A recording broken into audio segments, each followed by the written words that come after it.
Bon, c'est pas encore remonté tout ça.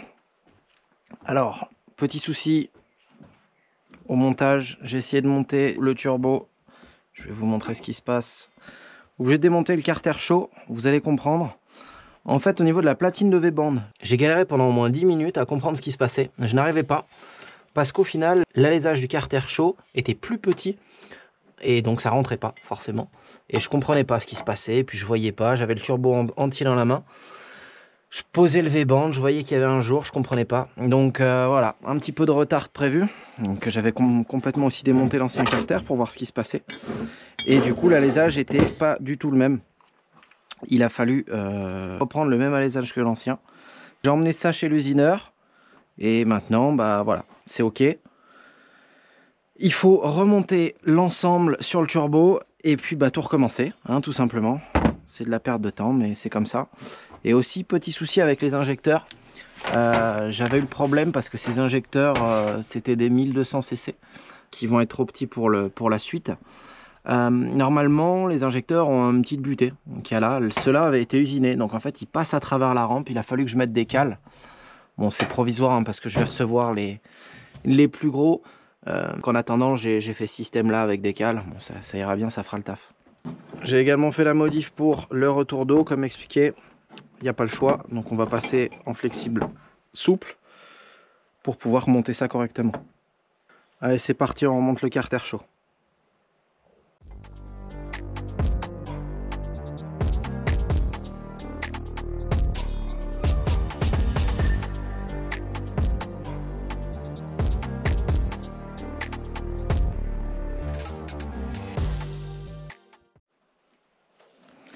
Avant de serrer l'ensemble, pour pouvoir le bloquer, il faut bien quand même laisser un peu de jeu pour pouvoir positionner le turbo au moins côté échappement. Donc là, la bride, elle vient en place. Hop. Voilà. Pour que le SHRA soit avec l'arrivée sur le dessus, l'arrivée d'huile sur le dessus. Maintenant, on peut tout serrer. Le turbo est enfin remonté. L'arrivée d'eau, le retour d'eau, le retour d'huile. Il ne manque plus que l'arrivée d'huile. Mais avant, ce qu'il faut que je fasse, c'est m'occuper du filtre à huile. Alors le filtre à huile, comment ça se compose? Vous avez donc plusieurs types de filtres, donc plusieurs tamis, plus ou moins gros, plus ou moins filtrants. Donc vous voyez là, il y a 150 microns, 80 microns et 30 microns. Bon, donc ça fait 8 centièmes, 3 centièmes ou 1 dixième et demi. Bon, pour ce que c'est faire, on peut prendre 8 centièmes. Hop, donc on vient le mettre comme ceci. Et on vient serrer. Voilà, aussi simple que ça.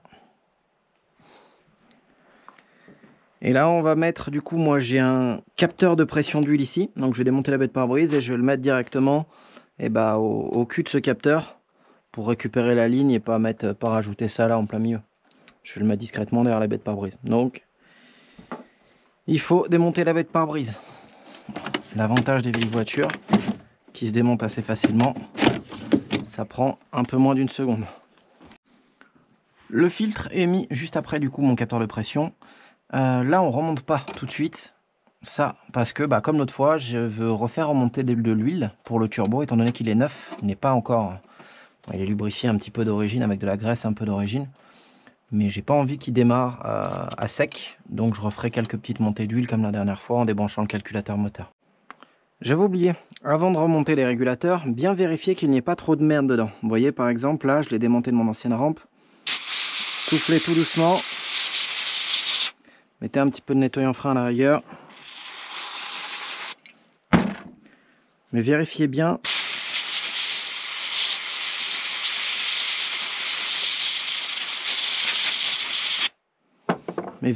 L'absence. Vous voyez là, celui-là est OK. L'absence de petites limailles ou autres qui pourraient gêner et boucher le régulateur. Alors, la rampe est remontée.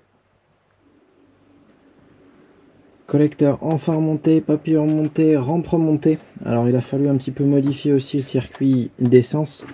Bon, c'est provisoire hein, en attendant que je puisse monter. J'ai reçu tout le kit The Tuner pour la double pompe.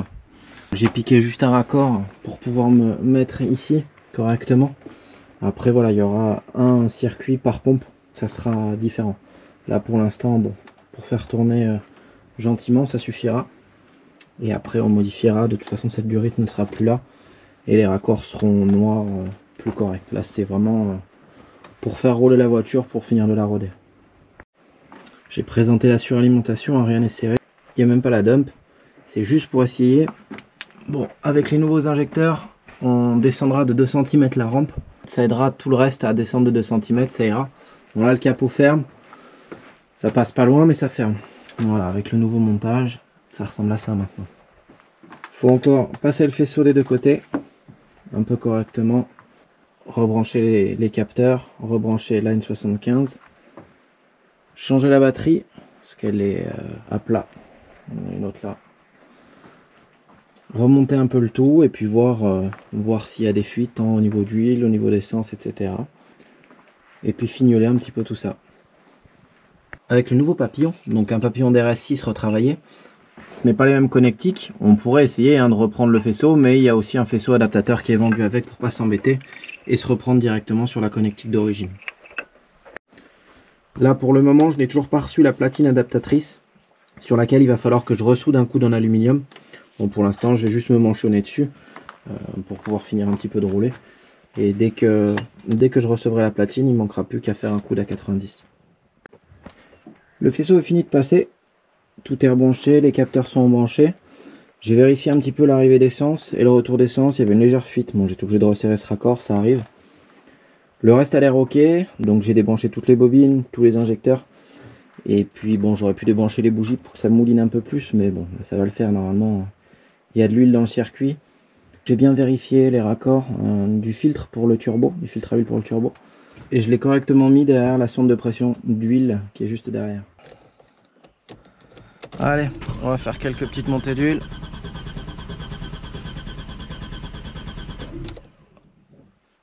On force pas non plus sur le démarreur 20 secondes. Hein. Sinon vous allez voir un petit peu de fumée qui va sortir du câble du démarreur.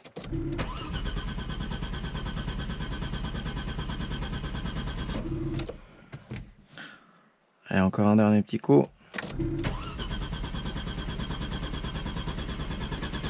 Et on va voir ce que ça dit. Eh bah, ça a l'air d'être cette amorce. Oula oui, bien comme il faut. Ça va qu'on n'en a pas fait plus. Hop, donc l'huile est bien en haut.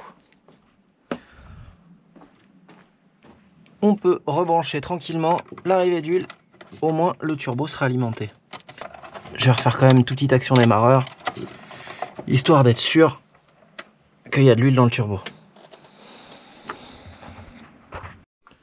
Alors maintenant on va mettre en eau.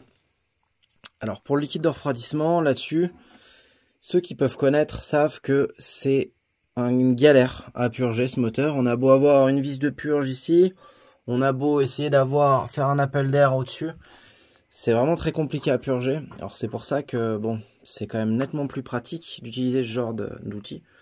Donc ça permet de faire le vide rebalancer directement dans votre circuit sans avoir d'air en fait. Donc là vous faites le vide. Dans un premier temps, ceux qui connaissent pas, je vais vous montrer comment ça fonctionne. Donc vous faites le vide. Donc là le vide se fait par ici.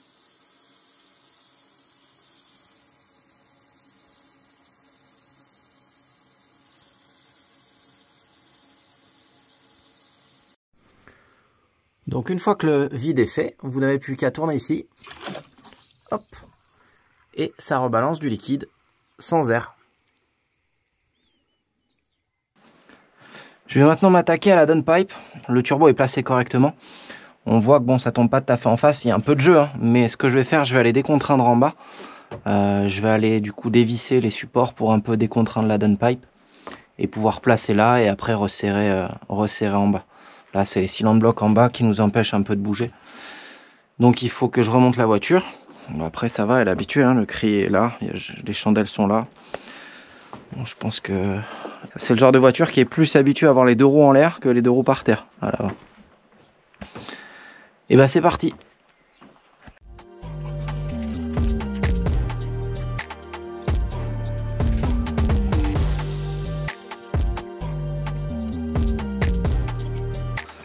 Alors safety first, hein, on met toujours des chandelles. Ça serait quand même con de se faire écraser par une gaze.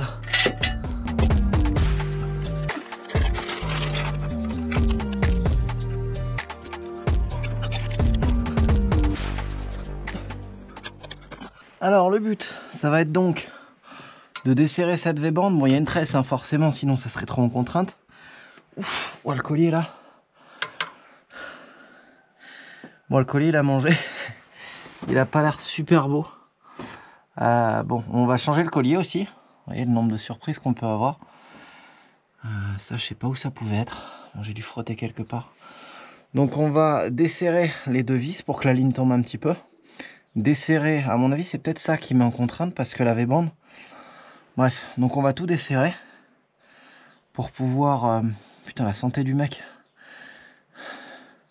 J'ai monté 2 fois le cri, je suis déjà mort. Donc desserrer, enlever la contrainte et pouvoir serrer en haut et après remettre tout en place en bas. Petite surprise, en vérifiant en dessous, regardez s'il n'y avait pas de fuite ou autre. J'ai retrouvé un petit truc bizarre. Est-ce que vous voyez ici? Donc là, c'est cassé. C'est là où vient le support moteur. Alors merci le focus encore une fois. C'est là où vient le support moteur côté passager. Et on voit clairement que le support en alu qui vient sur la caisse est complètement éclaté, a complètement cassé. Donc quand on me parle de, voilà, quand on me demande des questions de fiabilité, etc., il n'y a pas que le moteur, vous voyez, parce que les contraintes mécaniques que ça engendre, forcément ça peut poser d'autres soucis de ce genre. Sans vérification, sans regarder souvent, on peut avoir des surprises, et là en l'occurrence le moteur aurait pu tomber par terre, quoi. Voilà, on va s'occuper de changer ça, ça fait juste un truc en plus. Une fois le support démonté, on voit bien que du coup, ça a cassé juste à côté du point de fixation. Alors ça tenait pas beaucoup, ça tenait sur une toute petite portée. Ici le support. Donc ouais, il suffisait que ça casse là, et puis le moteur tombait un petit peu. Donc là, j'ai enlevé les 3 vis, dont celle qui tient le berceau. Et on va remonter celui-là, on lui place. Alors qu'est-ce qui a pu causer cela? À voir. Peut-être un mauvais serrage, mais bon je pense pas. Je pense plutôt que les supports The Tuner ici sont beaucoup moins amortis. Il y a beaucoup moins d'effets cylinder bloc, d'effets caoutchouc. Donc ça doit fragiliser d'autres pièces.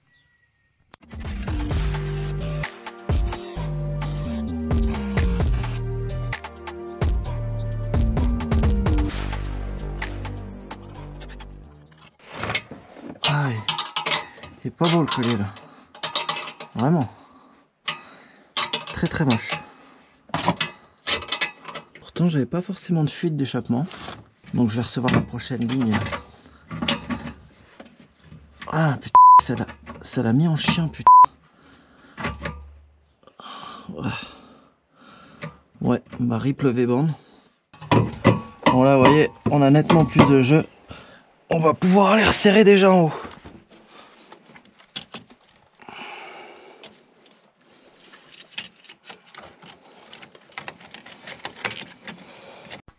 Maintenant que c'est mis en eau et que c'est purgé, on va la faire tourner un petit moment au ralenti, voir s'il y a des fuites au niveau flotte, raccord banjo, etc. Après on s'occupera des dépressions ici. Peut-être qu'elles vont me poser problème, on verra. Je mettrai la chaussette et je verrai un petit peu ce que je peux en faire. Il y a une dépression qui doit aller à la dump valve et l'autre qui doit aller à l'ensemble régulateur et gestion et manomètre. 2000 years later. Si quelqu'un a besoin d'une machine à fumer, pour une soirée, un mariage ou autre, je peux me déplacer dans toute la France, il n'y a pas de souci. Je viens et je vous mets de l'ambiance toute la soirée. Alors on refait le topo. Tout a été remonté. En remontant, il m'est arrivé quelque chose. La tubulure de suralimentation, bon, la rampe va rebaisser avec les plus petits injots, mais il n'empêche que la tubulure venait taper parce qu'elle était par ici. J'ai inversé. la liaison du rail devant à derrière. Bon, ça change strictement rien, hein, les deux rails sont identiques. Mais au lieu qu'elle passe au-dessus du papillon, elle passe ici maintenant. Ça m'a permis de faire un bouchon ici, le bouchon qui était là, de le mettre ici, et mon arrivée d'essence temporaire là. À savoir que, pourquoi temporaire? Comme je vous ai expliqué, je vais passer en dual pompe avec 2 filtres et 2 lignes complètes de carburant. Donc là, c'est vraiment provisoire. Après, on aura une arrivée à chaque rampe. Les dépressions, je m'en suis sorti. Donc tout a été rebranché. Là, a priori, tout est bon. Tout est rebranché. Les faisceaux, les dépressions qui partent derrière, donc qui sont reliées à ma dump, qui sont reliées à mon EcuMaster et à mon mano dans l'habitacle. Les 2 reniflards sont reliés ensemble au catch tank et l'autre reniflard du bas moteur est ici. En attendant la platine qui devrait arriver en même temps que les injecteurs la semaine prochaine, bon, je vous ferai une vidéo, il va falloir que je ressoude également cette partie-là, parce que ça sera une platine en aluminium sur laquelle je vais ressouder pour me ressouder ici. Mon carrossier qui va être content, ça doit faire au moins 3 fois que je lui emmène les bouts de tube.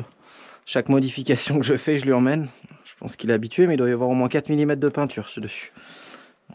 Pour certains qui se demandent comment ça va se passer, en fait la platine c'est ni plus ni moins qu'un rond qui vient se visser sur les 4 vis, d'accord, et qui aura une sortie comme ça, sur laquelle on viendra, en aluminium bien sûr, sur laquelle on viendra souder notre piping.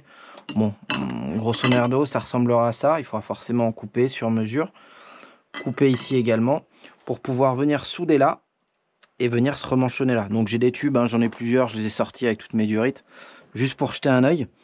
Et du coup on viendra se raccorder là, on viendra se raccorder et ressouder ici, et ça fera qu'un bloc complet sur lequel, quand j'aurai besoin de démanchonner, j'enlèverai au niveau du papillon là, et j'enlèverai ici, à la jonction. Il faut savoir que j'ai essayé de mettre le moins de jonctions possible. Sur l'échangeur, au niveau de l'échangeur, ça part directement et ça vient juste rejoindre là. Pareil pour ici, juste pour que ça soit démontable assez rapidement et assez facilement.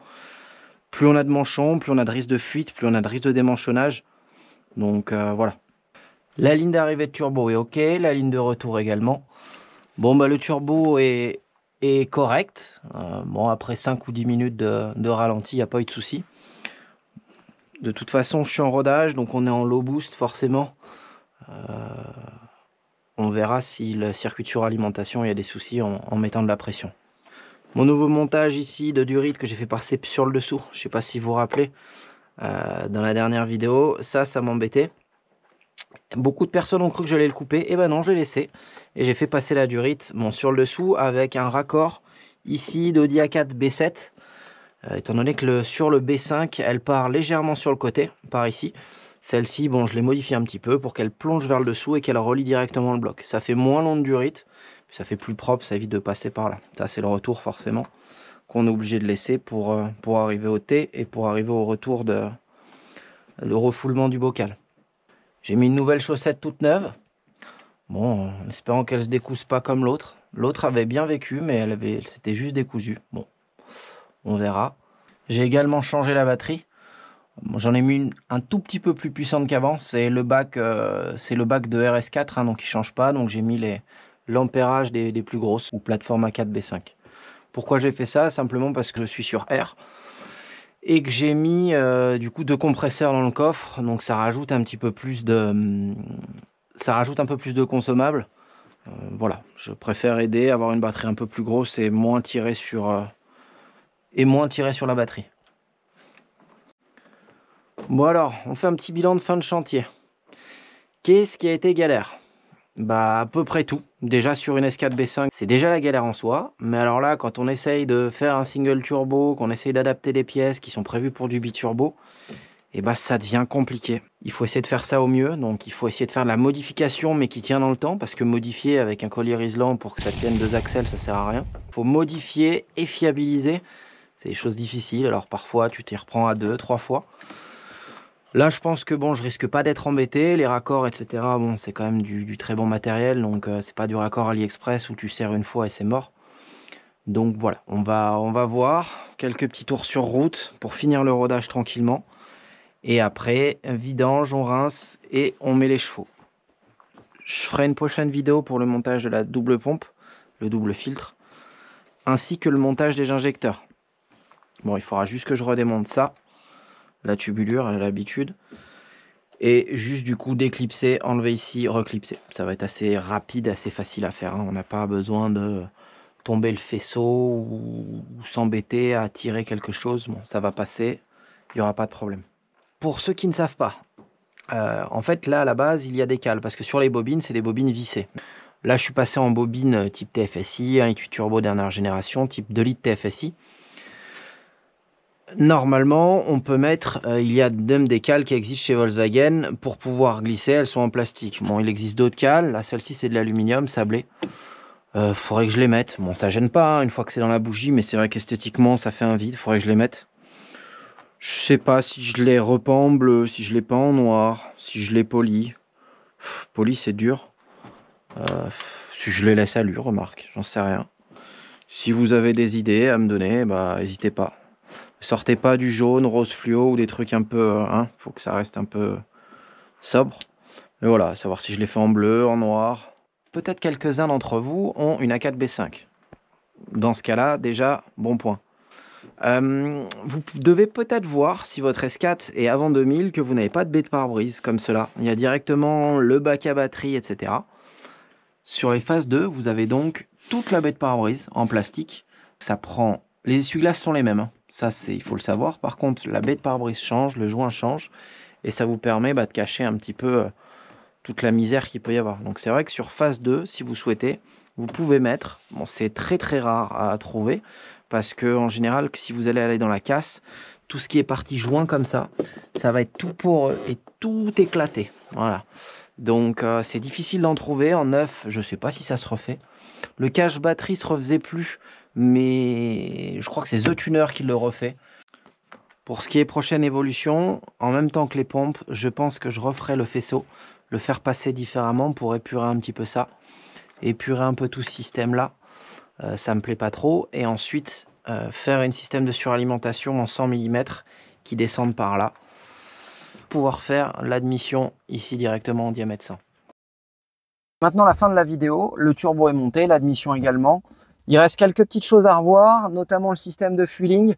On va installer un système avec 2 pompes made in the tuner. Il va falloir retirer sous toute la voiture des conduites.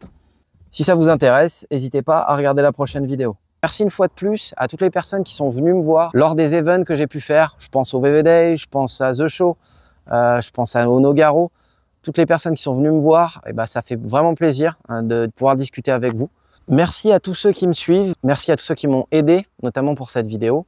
Merci encore à mon carrossier qui m'a une fois de plus sauvé la vie pour les tubulures d'admission. N'hésitez pas à vous abonner, à liker. Laissez un petit commentaire, je ferai un plaisir d'y répondre, ça fait toujours plaisir. La prochaine vidéo donc sur le fueling arrive bientôt, donc restez connectés. À bientôt les potos.